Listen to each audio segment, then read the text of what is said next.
In 1979, there was a fishing town in southern China with about 30,000 people. No highways, no skyline, nothing you'd recognize. Today, that town has more people than New York City, and it builds more smartphones, more electric cars, and more of the technology in your pocket than almost anywhere on Earth. It's called Shenzhen, and the strangest part isn't that it happened, is that this exact transformation is still happening, faster, somewhere in China, right now, while you watch this.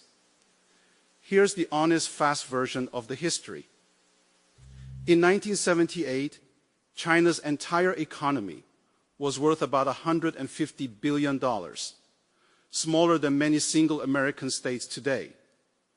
A leader named Deng Xiaoping opened 4 small zones to outside investment and market experiments, Shenzhen among them.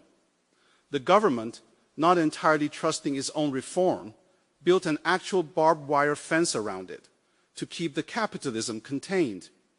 That fence stood until 2018.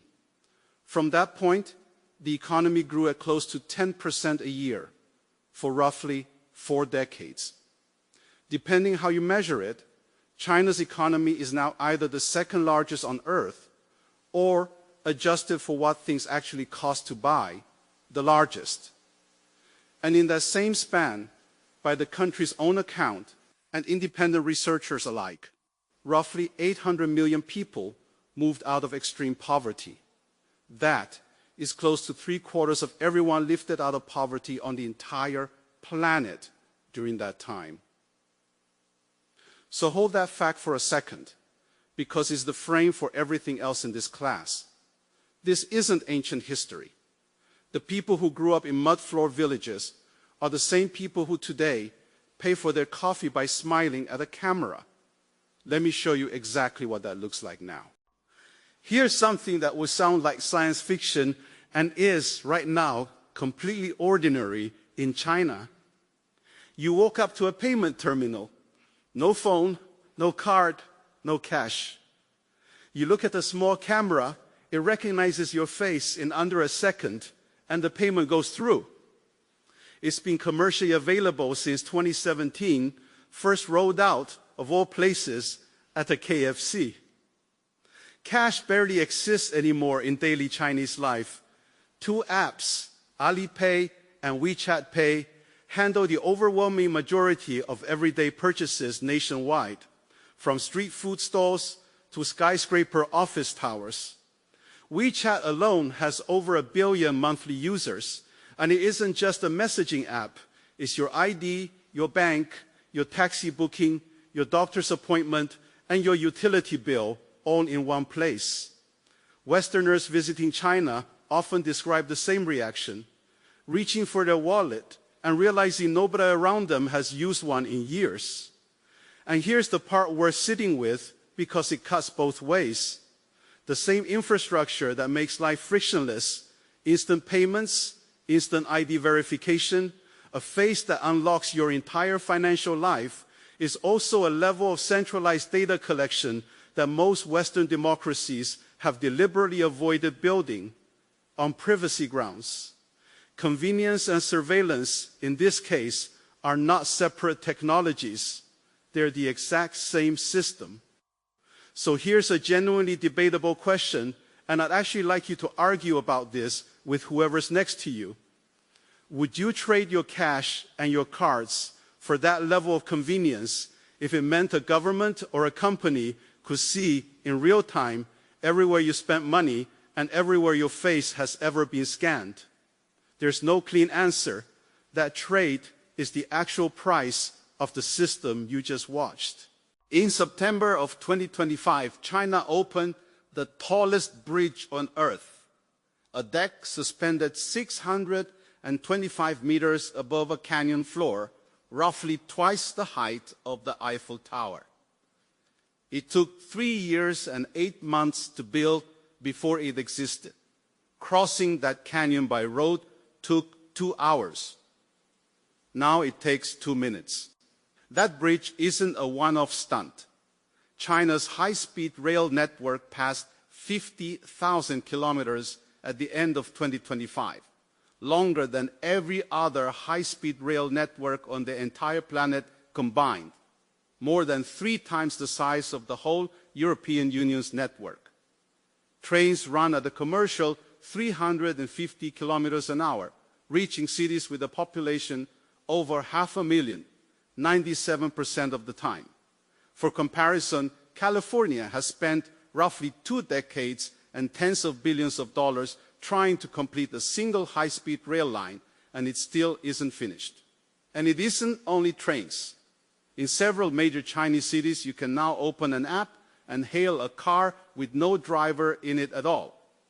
Baidu's robotaxi service has completed tens of millions of fully autonomous rides. Delivery drones drop food into public parks in under 15 minutes. And Chinese companies now build roughly 9 out of every 10 humanoid robots shipped anywhere in the world, some of them already working shifts on actual factory floors. Now, before this turns into a highlight reel, the honest caveat, some of this is genuinely ahead of the technology's maturity. Those robotaxis have stalled mid-traffic and caused accidents. Most humanoid robots still can't do a full day's real factory work. This is a country moving so fast that some of what it deploys hasn't fully proven itself yet. That's not a flaw in the story, it is the story. Here's a question worth asking honestly, and it isn't really about China at all, it's about everyone watching this. Why does a democracy with more money, more universities, and more advanced institutions routinely take 20 years to build one rail line, while a different system builds 50,000 kilometers of track in roughly the same span?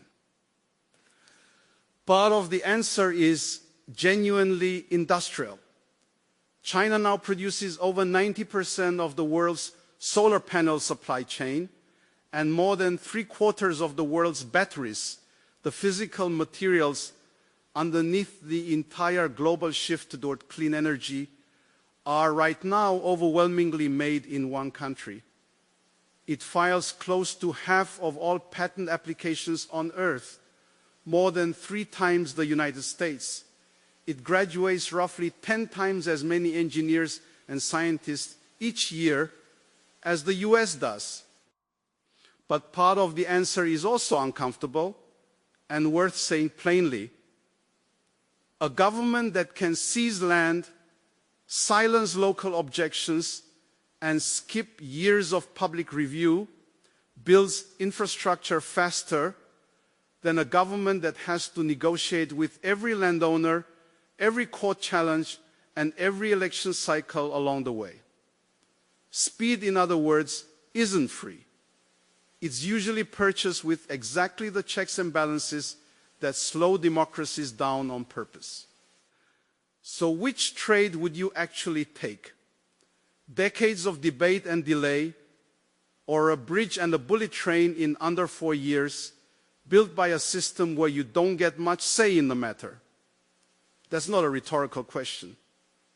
People who love their democracy and people who are furious at how slowly it builds anything are right now arguing about the exact same set of facts. So does this growth just continue forever? Here's where I have to be honest with you, because the experts genuinely disagree. And anyone who tells you they know the answer for certain is selling you something. China has its own enormous problem, and it's not the one you'd expect. The population is shrinking. 2025 was the 4th straight year of decline. Births have collapsed to their lowest level in decades. Nearly 1/4 of the country is now over 60. By some UN projections, China's population could fall by more than half by the end of this century. The property market, once close to 1/3 of the entire economy, has crashed. Youth unemployment has been high enough that the government stopped publishing the number for a while, then changed how it's calculated, and the forecasts genuinely split. Some major banks project China overtakes the US as the largest economy by nominal size around 2035. Other respected economists argue growth will slow so much, so soon, that China may never actually take a clean lead, that it will get close and then plateau, forever running second by a shrinking but permanent margin. Both of these are published by serious institutions. Both cannot be fully right. Here's what I'd leave you with. A nation of 1.4 billion people just did, in 46 years, what took Europe 2 centuries and cost it several wars to accomplish, while right now it's also aging faster than almost any society in human history has ever aged. Explosive rise and demographic collapse arriving at the same country at the same time. Whether that ends in the world's largest economy or a slow-motion plateau is genuinely unknown. So don't take my word or anyone else's as the final answer. Watch what happens over the next 10 years. This is one of the very few stories in the world where nobody, including the experts, actually knows how it ends.